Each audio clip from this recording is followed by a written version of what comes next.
Now the feast of unleavened bread drew near, which is called Passover, and the chief priests and the scribes sought how they might kill him, for they feared the people. Then Satan entered Judas, surnamed Iscariot, who was numbered among the 12. So he went his way and conferred with the chief priests and captains how he might betray him to them. And they were glad and agreed to give him money. So he promised and sought opportunity to betray him to them in the absence of the multitude. Then came the day of unleavened bread, when the Passover must be killed, and he sent Peter and John, saying, "Go and prepare the Passover for us, that we may eat." So they said to him, "Where do you want us to prepare?" And he said to them, "Behold, when you have entered the city, a man will meet you carrying a pitcher of water. Follow him into the house which he enters. Then you shall say to the master of the house, 'The teacher says to you, where is the guest room where I may eat the Passover with my disciples?' Then he will show you a large furnished upper room. There make ready." So they went and found it just as he had said to them, and they prepared the Passover. When the hour had come, he sat down, and the 12 apostles with him. Then he said to them, "With fervent desire I have desired to eat this Passover with you before I suffer. For I say to you, I will no longer eat of it until it is fulfilled in the kingdom of God." Then he took the cup and gave thanks, and said, "Take this and divide it among yourselves. For I say to you, I will not drink of the fruit of the vine until the kingdom of God comes." And he took bread, gave thanks, and broke it, and gave it to them, saying, "This is my body, which is given for you. Do this in remembrance of me." Likewise, he also took the cup after supper, saying, "This cup is the new covenant in my blood, which is shed for you. But behold, the hand of my betrayer is with me on the table. And truly the Son of Man goes as it has been determined. But woe to that man by whom he is betrayed." Then they began to question among themselves which of them it was who would do this thing. Now there was also a dispute among them as to which of them should be considered the greatest.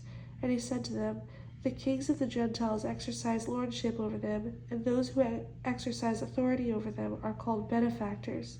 But not so among you. On the contrary, he who is greatest among you, let him be as the younger, and he who governs as he who serves.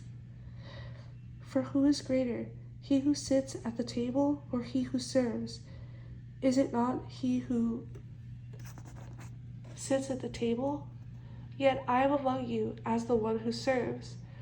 But you are those who have continued with me in my trials, and I bestow upon you a kingdom, just as my Father bestowed one upon me, that you may eat and drink at my table in the kingdom, and sit on thrones judging the 12 tribes of Israel." And the Lord said, "Simon, Simon, indeed Satan has asked for you, that he may sift you as wheat.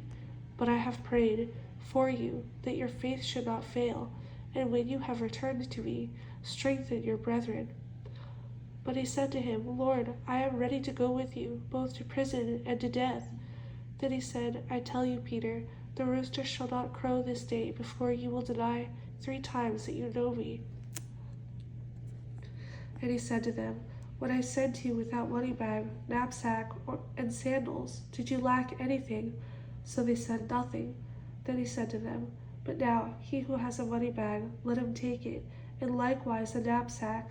And he who has no sword, let him sell his garment and buy one. For I say to you that this which is written must still be accomplished in me." And he was numbered with the transgressors, for the things concerning me have an end. So they said, Look, there are 2 swords. And he said to them, "It is enough." "Lord, look, here are 2 swords. And he said to them, "It is enough." Coming out, he went to the Mount of Olives, as he was accustomed, and his disciples also followed him. When he came to the place, he said to them, "Pray that you may not enter into temptation." And he was withdrawn from them about a stone's throw, and he knelt down and prayed, saying, Father, if it is your will, take this cup away from me. Nevertheless, not my will, but yours, be done. Then an angel appeared to him from heaven, strengthening him, and being in agony, he prayed more earnestly. Then his sweat became like great drops of blood falling down to the ground. When he rose up from prayer, had come to his disciples, he found them sleeping from sorrow.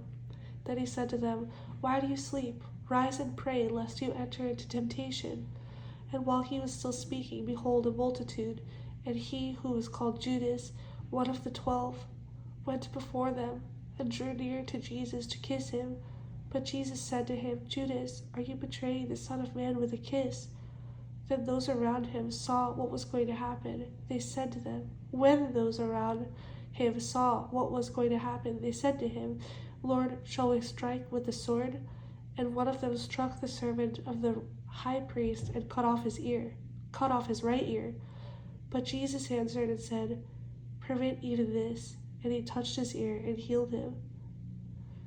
Then Jesus said to the chief priests, captains of the temple, and the elders who had come to him, Have you come out as against a robber with swords and clubs? When I was with you daily in the temple, you did not try to seize me, but this is your hour and the power of darkness. Having arrested him, they led him and brought him into the high priest's house, but Peter followed at a distance. Now when they had kindled a fire in the midst of the courtyard and sat down together, Peter sat among them, and a certain servant girl, seeing him as he sat by the fire, looked intently at him and said, This man was also with him. But he denied him, saying, Woman, I do not know him. And after a little while another saw him and said, You also are of them. But Peter said, Man, I am not. Then after about an hour had passed, another confidently affirmed, saying, Surely this fellow also was with him, for he is a Galilean. But Peter said, Man, I do not know what you are saying. Immediately while he was still speaking, the rooster crowed, and the Lord turned and looked at Peter. Then Peter remembered the word of the Lord, how he had said to him, Before the rooster crows, you will deny me 3 times. So Peter went out and wept bitterly. Now the men who held Jesus mocked him and beat him, and having blindfolded him, they struck him on the face and asked him, saying, Prophesy, who is the one who struck you? And many other things they blasphemously spoke against him. As soon as it was day, the elders of the people, both chief priests and scribes, came together and led him into their council, saying, If you are the Christ, tell us. But he said to them, If I tell you, you will by no means believe. And if I also ask you, you will by no means answer me or let me go. Hereafter the Son of Man will sit on the right hand of the power of God. Then they all said, Are you then the Son of God? So he said to them, You rightly say that I am. And they said, What further testimony do we need? For we have heard it ourselves from his own mouth.